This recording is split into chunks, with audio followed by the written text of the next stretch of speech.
your biases come into play from your own personal needs and desires. I mean, as you look to grow, to better yourself, and you find yourself where people talk about politics gets involved, if they really understood politics or the connotations of politics, another connotation of politics is network.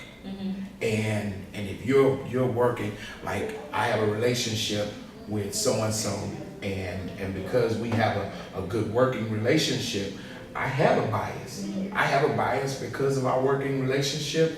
Doesn't stop me from being who I am, but I'm going to have a natural bias to that.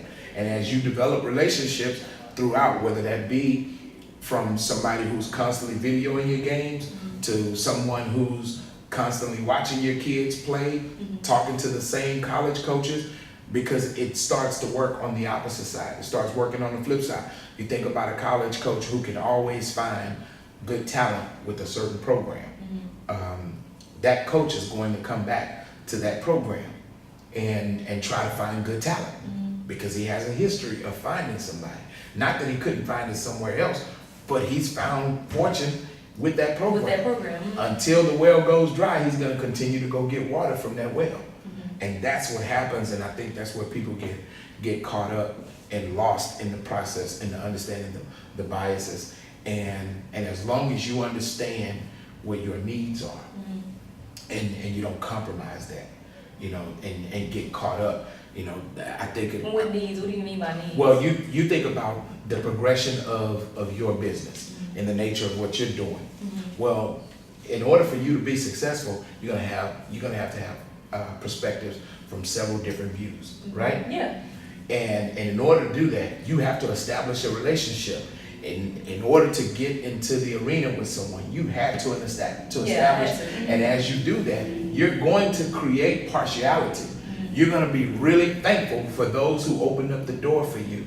And it's not a good or bad thing. It's just atypical. You see what I'm saying? Yeah. And so that's the part of it that we have to get past, and not think of it as a bad thing, and thinking about favoritism and thinking about all of those things. I think about when I sign up for events where I go to play at. Well, I have a bias. There's certain tournaments that I know when I go and play, that the tournament directors, they respect my players. Your program. And my program. And they respect what we're doing. And so we seem to get treated pretty well playing there. Now, I don't get a discount on entering the events, and we don't get weak teams to play, or it's not a fixed game that we're in, but we're in a good situation. It's just respect, kind exactly. And then on top of that, I also look at where they're hosting their venue. I mean, what venues they're using, and because I have biases to where I like to play. If I have to travel, if I have to go somewhere, I want to make sure that we're playing in a good place. If we're going to play at home, there's a certain facility I like to be in. And if it's not there, then I have to think about if I'm going to get in that event. I can wait, because soon there'll be an event where I like to play. It doesn't have anything to do with being, favorite one way or another. That's my personal thing. Okay. And so just don't compromise when you'll blow up.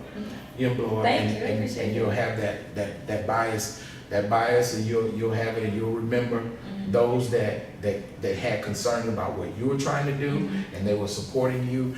No different than what's going on in the political race, no different than what's going on with high school coaches getting jobs after another guy got fired and another guy didn't get approved. Such is life.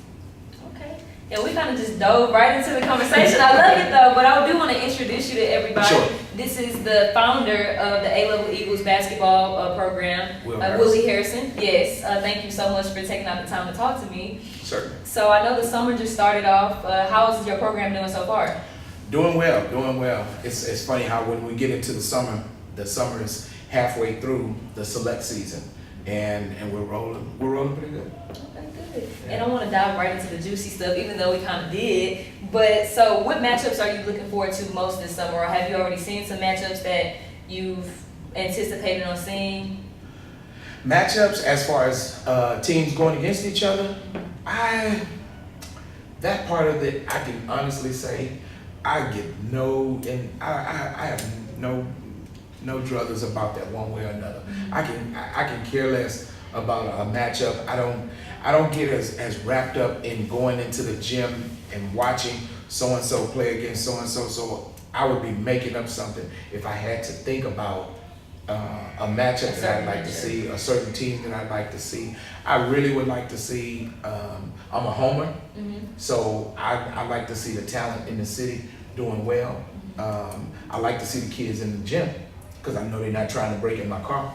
You know, they're not trying to break, they're not robbing a store, they're not getting locked up in jail, you know. And as long as they're pushing towards something, then they have an opportunity to achieve. So that's what the summer does for me. And so with the Houston Defenders and Texas Pro, do you think that matchup is all that it is hyped up to be? Oh, now you're getting into a showdown. Yeah. So the what is hyped up to be, that's left to be told. The game is going to tell if it's hyped up, if it lives up to the hype. What you have is two groups of talented individuals, two strong-willed pit bull coaches that are very respectful men in the select ball circuit, and both of them with general mentality, and they have a way of impressing their personalities on their players. Since they've been in the business, since I've known them to be in the business, their attitude permeates through their players. And when you get that type of talent with those type of attitudes, and you get that type of temperament, I think it's an exciting mix. And so to see those two groups out of any teams in the city, because of those coaches, to see those two groups go together, that'll be phenomenal. Yeah, I'm pretty excited to see it too, because I've been talking to Mark and I've been talking to some other people, and they've been saying, you know, this is supposed to be the matchup, you know, of the summer. So I'm excited to see it. Yeah, it's probably gonna be, it's one of those matchups. The Houston Defenders is no stranger to doing anything like this, and Texas Pro, Marla Lowe is no stranger to doing. Years back, I can go back through, there were several different groups, age groups that they've had that played in some phenomenal head knocking games, and it was nice, you know, and it's good for the city to be able to see something like that. It's very nice. Yeah. And so, what's your opinion on, or how do you feel about players changing teams during the season, or switching every single season, or even during the season, like I said? Now you're talking to someone who has kids who's been with me since they were in the boys club at 9 years old. And they're about to graduate. So from 9 to 18, they've been with you. And that's out of the 10 players, and one of my players is injured. Can't leave out Cameron Jackson, that's my kid. He's been out injured. He tore his knee during high school season, so he's missing this year. So out of the 11 kids that's been with me, most of them been with me since elementary. Wow. And then the rest of them junior high. And so you have a pretty loyal program. Well, loyal is one thing. I would say constant or consistent. And what I started out from the beginning is it's always different sides to it. So I can't have an opinion. I'm not disappointed that a kid can't stay with a program, and I'm not disappointed if a kid jumps around. But what parents and players and coaches should all know is that everybody should be on the same page from the beginning. I tell you everything that I'll provide for you up front, and then if that's what you choose to do, then come and try it out. What I don't want is, and I'm very skeptical about opening my doors to players to come onto my team, and I get the question, when am I doing tryouts and all of that, and I'm rarely doing tryouts. I'm doing tryouts when I go to the gym and I see a kid not playing to his full potential on another team. If I see a team not able to take a kid a certain place, we have a pretty competitive schedule. Some coaches like to play a competitive schedule, but they can't afford to. Some coaches are still out looking for sponsorship. Some, I don't have the time to do car washes, shoes, candy sales and stuff like that. Yeah. I don't have time to do that. The time that, years ago when these kids were younger, actually my 2011 group, when they were younger, we did a car wash when they were in the 8th grade.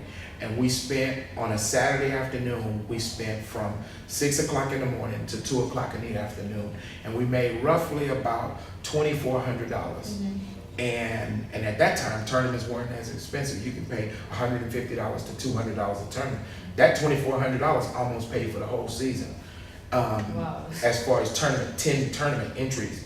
And, but if I did that today, the average cost of an event today, the minimum cost is about $250. And then you get into the 5 live tournaments, you're talking about $400 to $500 for each event. Well, $2,400 goes nowhere. And on top of that, I'm losing 6-9 hours on a Saturday afternoon. I'd rather have the kids in the gym rather than washing cars. I'd rather have them in the gym because we don't get much practice time. And if a parent will commit to bringing the kid to a car wash for 9 hours, I'd like to have 3 in the gym. In the gym, yeah. And then just get people to commit the money and do it that way. And I understand that most teams are not able to do that.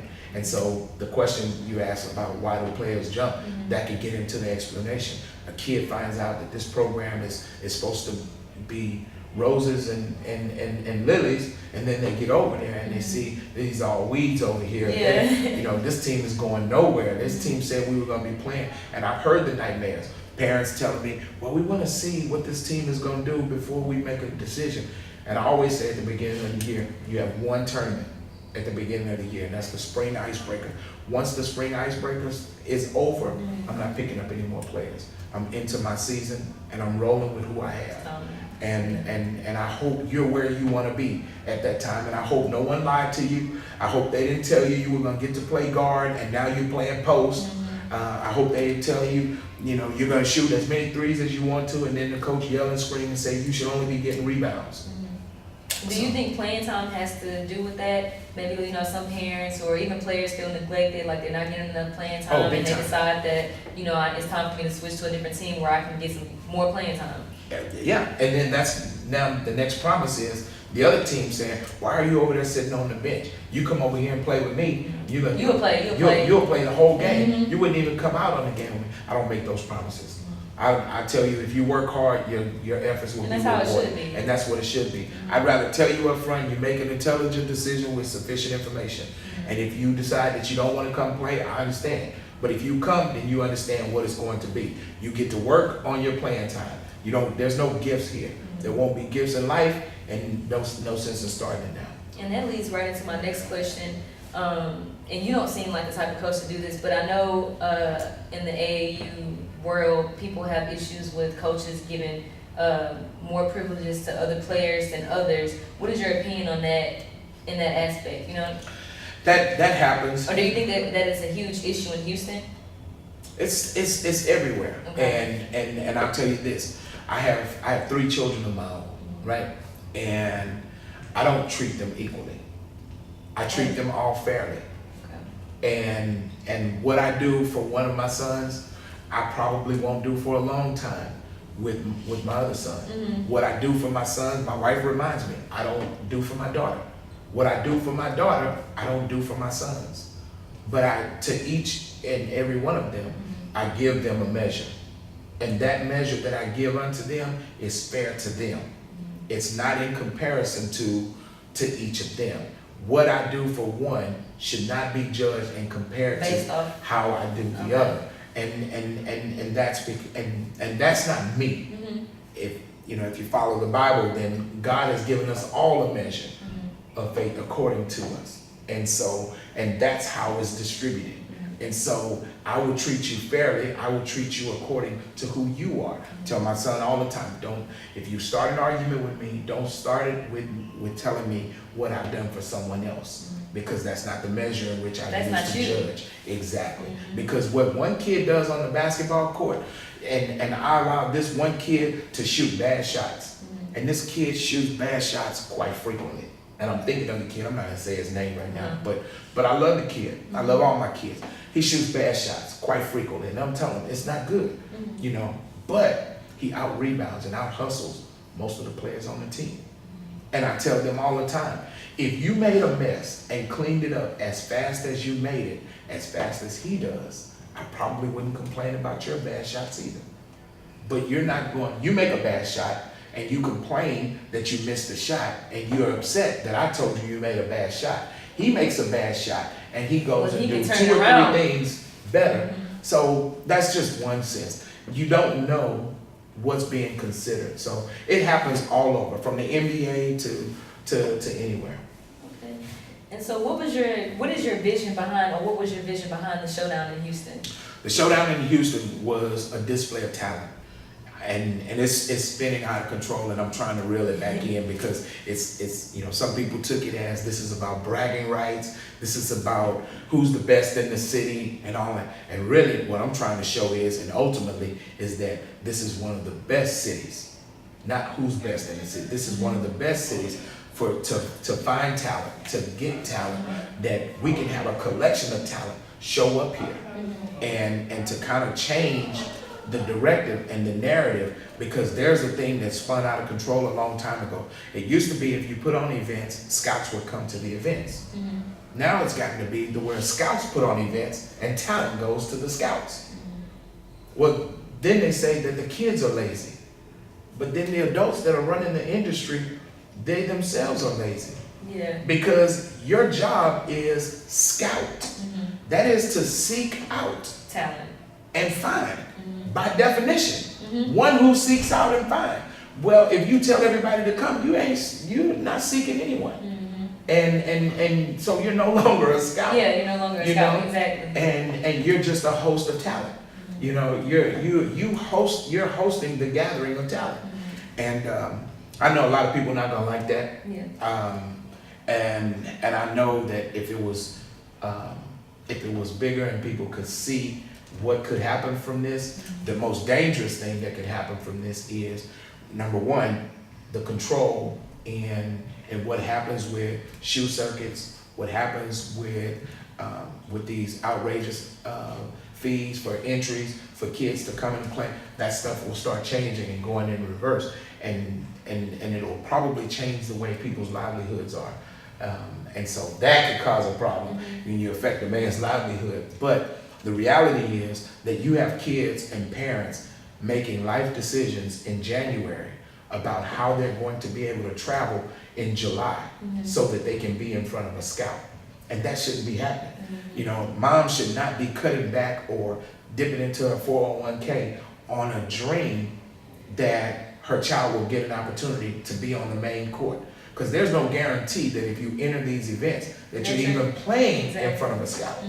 So there's a risk in itself, but that's the story that's not being told in doing that. And so my vision in doing something like this and probably going on further with this in the upcoming years is to have talent gather and let it be a pond where everyone can come and fish, rather than the fish going to the pond. Yeah. You know? And let the scouts come to your event. I mean, that's how fishermen do. Fishermen go to get the fish. Fish don't go get the fishermen. Exactly.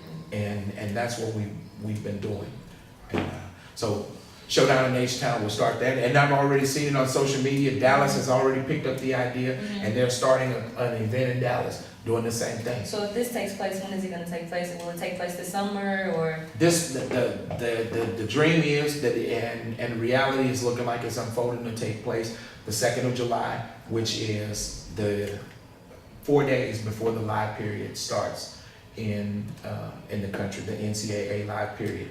And so that gives the teams in the city the opportunity. There'll be some teams that won't be able to afford to travel. And so some of those kids are going to leave and go play on teams who have the purses to travel.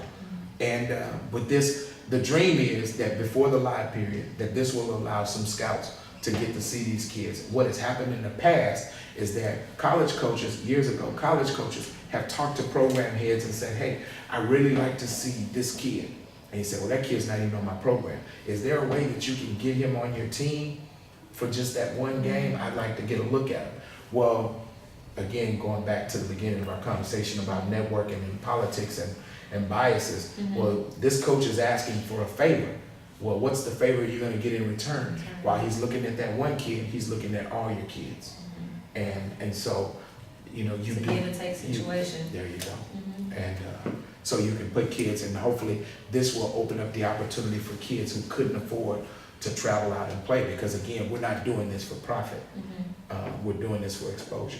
If it's for exposure, this is how it should be done. Okay.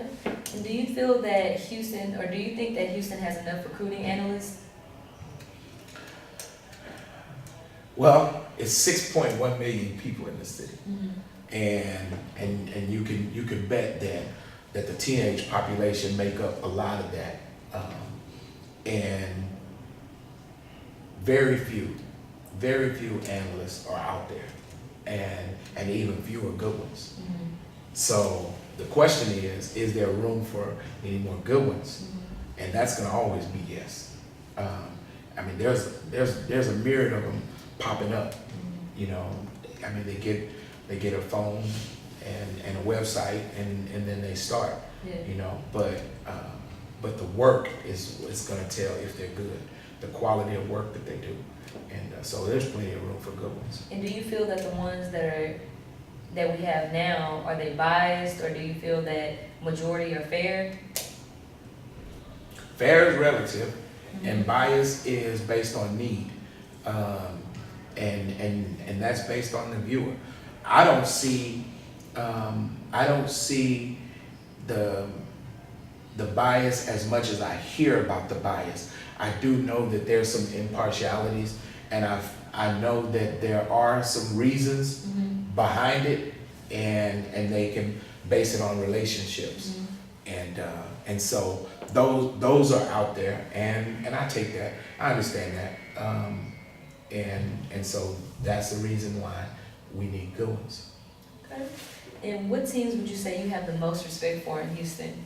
Or do you have any specific teams? What teams I have the most respect Mhm. for?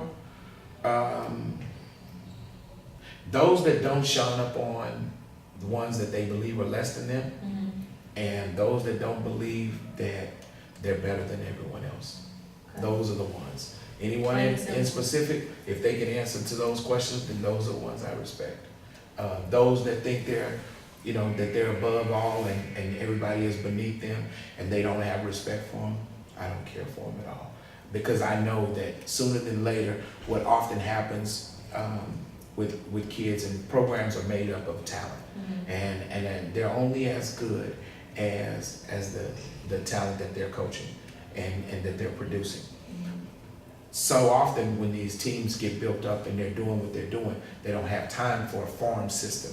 Now there are some programs out there that have very good farm systems Mhm. to where they're developing talent to where you're like, where'd that kid come from? And this kid has been dribbling in a program, Basketball University, shout out to Rossi, is one of those grassroots who took in a bunch of kids that no one would work with, and started with basic basketball skills and developed them into good talent. And the programs like that I have a lot of respect for.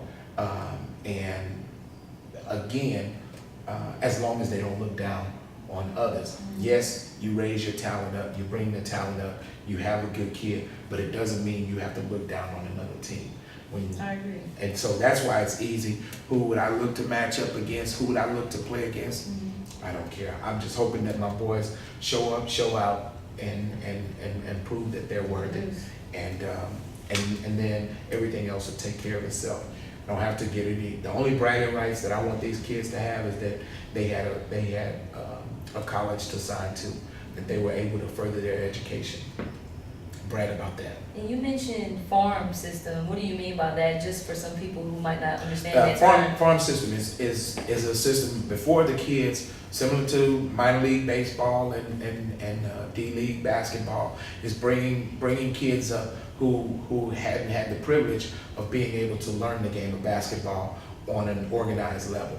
And you teach them the fundamentals of the game, from learning all the way from the basic of mic and drills, learning how to do left and right hand layups, to the proper form of shooting the basketball, to dribbling, all of those things, the techniques of passing, teaching those kids that and saying, hold on, Mom, he's not yet ready to put on a jersey. He doesn't even know how to run and dribble. You know, that he can't catch the ball and handle defensive pressure without folding over and holding on to the ball until he hears a whistle. Those kids have been brought up through a farm system and trained to where now they're able to play from way down in a lower league to now playing on a competitive league to where they're on a travel team. That's a farm system rather than a pick and pluck. What is that? A pick and pluck is that you look to see where talent is on maybe a farm system team or a grassroots team, and then you go and pick and pluck a player off of that team. And you saw now that someone's quite frequently, and so they'll pluck that player and then put him on their team, and then all of a sudden now this kid is a bigger name than you ever known, but for 3-4 years he's been over there with that program, and there was no acknowledgement of it, and now you have the kid. To me, that been happening, and will continue to happen. You can go through in college, you can go through more so. College is now getting there. We were talking about kids jumping around, and we'll go back to that. But in the NBA, the pick and pluck. Some kids didn't get drafted. Draymond Green talks about he can name all the players that were drafted before him. Well, fortunately, he was able to train and stay there. Some kids don't get that opportunity to where they were drafted from one team, and then their talent was developed later, and then another team offered them a greater contract and brought them on, and that's going to keep going on. That's such is the game in doing that. And how do you feel about national rankings? You know, it's funny because I always quote Jim Hicks on rankings, and he does rankings with RCS Sports, and he says that rankings mean everything, and rankings mean nothing. And so the paradox. And what does he mean by that? Well, what do you interpret that as? Well, it means it can mean a great deal to the confidence of a kid, and have a kid pumped up to play. Sometimes even above. They give a little more motivation. Right. And it will draw attention to said players, those players that are ranked. It'll draw attention to them, you know, for people to look at them. So in that sense, it could change their life.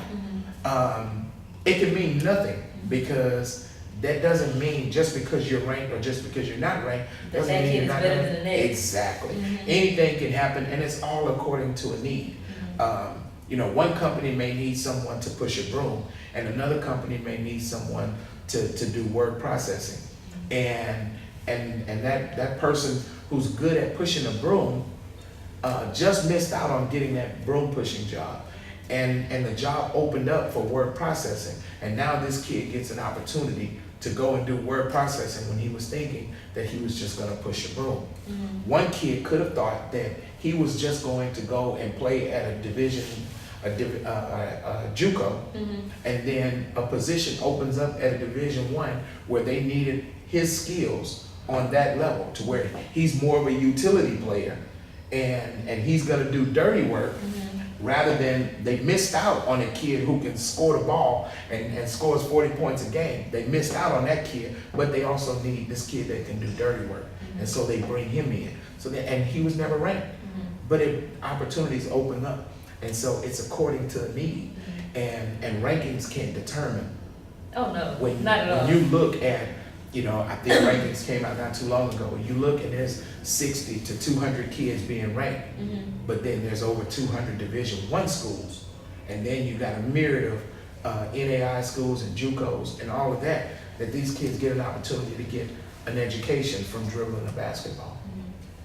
You can't tell in that ESPN ranking, you can't tell in any of those rankings that this kid for sure is the one that's going to feel that need.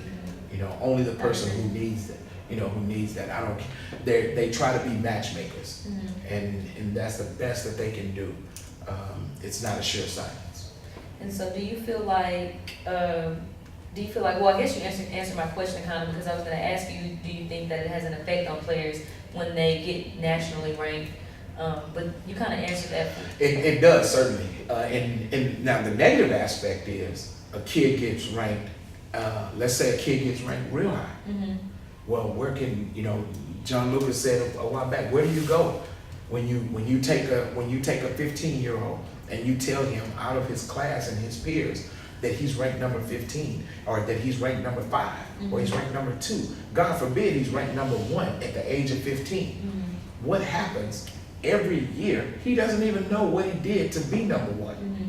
So what type of work ethic is he going to put in to remain to be number 1? Mm-hmm. And what type of work ethic are the other kids behind him putting in to get to be number 1? Mm-hmm. The kid that's not ranked, he knows he has to work. Yeah.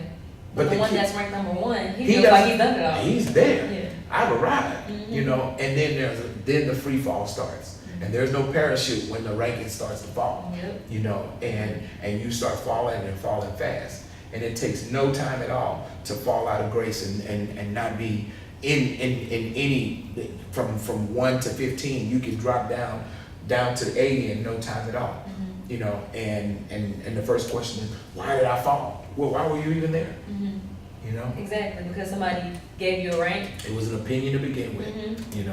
And if you didn't take it, again, if it meant something to you, if it didn't mean anything to you before, mm-hmm. don't let it mean nothing to you now. Mm-hmm. And if it meant that much to you then why didn't you keep working? Mm-hmm. Exactly. And so that's how you take it. Well, Coach, thank you so much for taking out the time to talk to me. Certainly. I appreciate that. I wish your team the best of luck for the rest of the summer. I appreciate it. We're gonna need it. What tournaments do you have coming up? Any big tournaments? I know you have the H-Town Showdown. The H-Town Showdown, July 2nd. And we have the couple of Great American Shootouts coming up during the live period. We're playing the Great American Shootout in Houston. And then we'll play the George McClellan Invitational, the GMI, in the live period. And then we'll go to Vegas, and we'll be in Vegas for 10 days. And we'll play in 2 events in Vegas for 10 days. That's exciting. Yeah, it's hot. Yeah, way too hot. I think it was like maybe 116 the other day. I was like, what? It must have been cool temperatures. What? You said that's cool? Yeah, it gets ridiculous in Vegas. But again, we look forward to it from the very beginning of the year. Flights are booked, hotels booked, tournaments ready, and we go down there and we play against some good quality teams from around the country. Hopefully, playing against the talent in the city has prepared us well, and traveling around the city, traveling around the country has also prepared us. Awesome. Well, thank you so much.